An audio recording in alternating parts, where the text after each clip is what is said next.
जिस किस्म की गुफ्तगू कल शाम से की जा रही है कि जी हम फलां पे पाबंदी लगा देंगे, फलां पे ये कर देंगे, अगर उन्होंने कोई ऐसी हरकत की तो मेरा उनको ये पैगाम है कि गवर्नर राज की समरी जो है वो वजारत दाखिला ने पेश करनी है और मैंने उसके ऊपर काम शुरू कर दिया। मेरा अगर दाखिला बंद किया गया तो ये काफी जवाब होगा गवर्नर राज के नफाज के लिए। राना सनाउल्लाह की अभी क्या प्रेस कॉन्फ्रेंस देखें, कल सुप्रीम कोर्ट का एक हुक्म आया है, उस पर अमल दरामद हुआ है और आज आप कह रहे हैं कि आप गवर्नर रूल लगा देंगे। आपने अपने लॉ मिनिस्टर से सिर्फ ये कर लें कि जो गवर्नर रूल की जो हमारी शिक है उसको पढ़ लें, ताकि आपको पता चल जाए कि गवर्नर रूल किन हालात में लगता है। आपकी अपनी तो इज्जत नहीं है और आप एक बोंगियां मार रहे हैं। क्या पंजाब में सर गवर्नर राज लगने जा रहे हैं सर? बिल्कुल ऐसा कोई बात। राना साहब ने कहा है कि अगर आप वफाकी वज़रा के और उनके दाखिले रोकेंगे तो आप जवाब पैदा करेंगे गवर्नर राज के लिए। आपको किसने कह दिया कि राना साहब ने लगा दिया गवर्नर राज? अगर आप फैसला करना है तो फिर इंसाफ की बुनियाद पर करना होगा। ये नहीं हो सकता कि आप मेरे साथ कोई और बर्ताव करें, किसी के साथ कोई और बर्ताव करें। चीफ इलेक्शन कमीशन क्यों नहीं बताते, क्यों नहीं फैसला करते? 8 साल लग गए।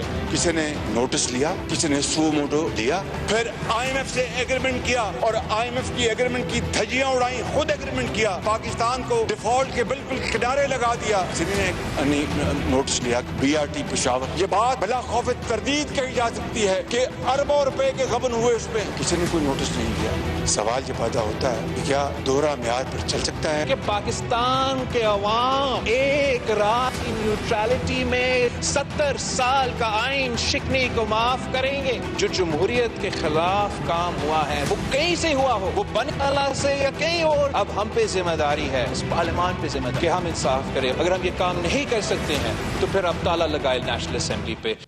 बिस्मिल्लाहिर्रहमानिर्रहीम। लाखों करोड़ों दरूद नबी अकरम सल्लल्लाहु अलैहि वसल्लम पर और उनकी आल पर। सियासी महाज पर हीट और हेट दोनों में इजाफा हो रहा है।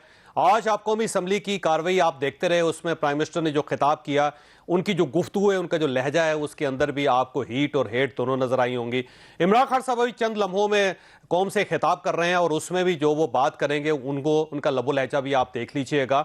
और उसके बाद जो वज़ीर कानून ने कहा, जो वज़ीर दाखिला ने कहा और जो उसके मुकाबले में फवाद चौधरी साहब ने कहा, वो आपके सामने है।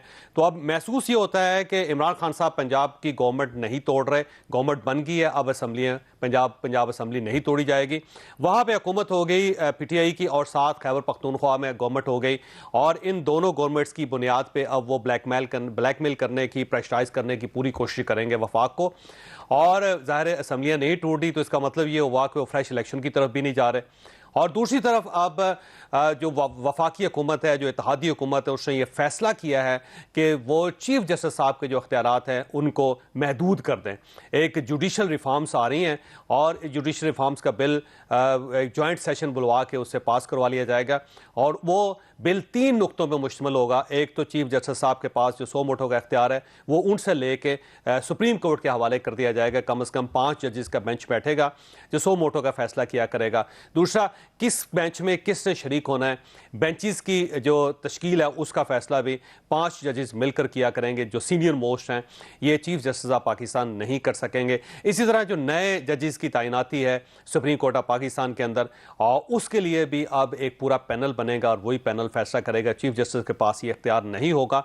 हुकूमत ने यह फैसला कर लिया है कि अब वो बाकी सफारती और सियासी जो सरगर्मी है उस तरफ जाने से पहले वो कम अज़ कम चीफ जस्टिस और सुप्रीम कोर्ट ऑफ पाकिस्तान के इख्तियारात को कुछ महदूद करके, ताकि अगर कोई बिल पास हो या गवर्नर राज लगाया जाता है पंजाब के अंदर तो उसे चैलेंज ना किया जा सके सुप्रीम कोर्ट ऑफ पाकिस्तान के अंदर।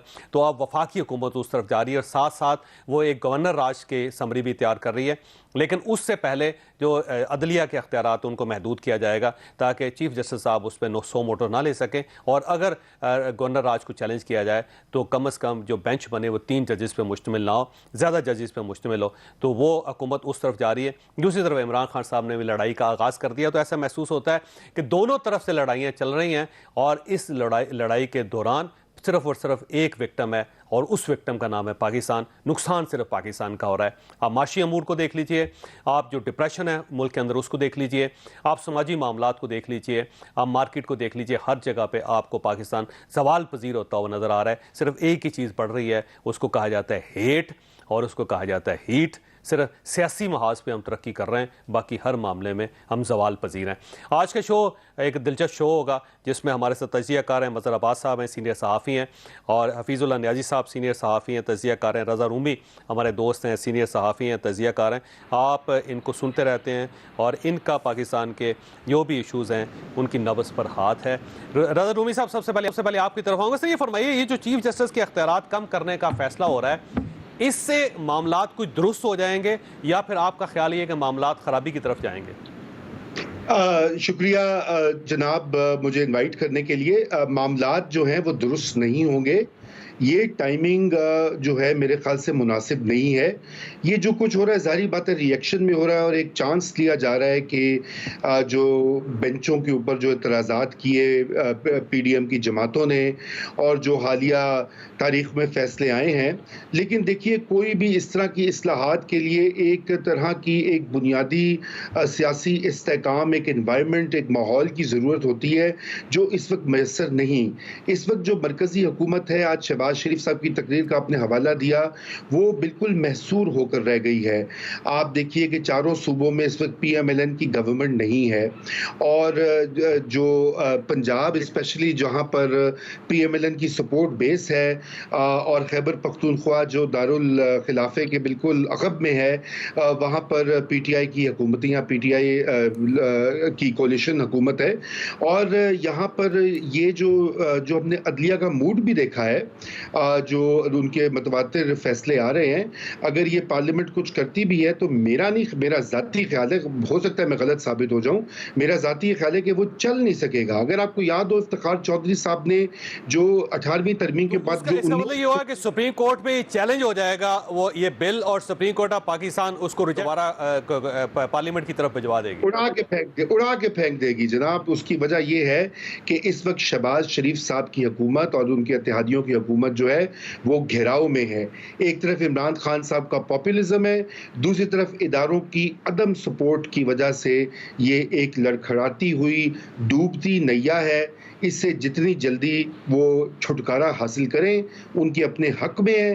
जितनी देर वो टंगे रहेंगे उनका सियासी नुकसान भी होगा और मुस्तकबिल के लिए PMLN के लिए रिटर्न करना और मुश्किल हो जाएगा। जी बहुत अच्छा। नहीं साहब, आपकी तरफ आऊँगा। सर ये इमरान खान साहब का एक ही बयानिया था कि फ्रेश इलेक्शन करवाए जाएं, बल्कि जब मार्च के अंदर अदम एतमाद पेश हुई थी तो उन्होंने एस्टैब्लिशमेंट से ये रिक्वेस्ट भी की थी कि आप जाके अपोजिशन को समझाएं, अगर ये अदम एतमाद वापस ले लें तो मैं असम्बलियाँ तोड़ देता हूँ, फ्रेश इलेक्शन की तरफ जाते हैं। और बार बार वो कह रहे हैं कि बस इस सारे क्यास का, सारी कन्फ्यूजन का एक ही हल है कि आप फ्रेश इलेक्शन करवा रहे हैं, फ्रेश मैंडेट लें।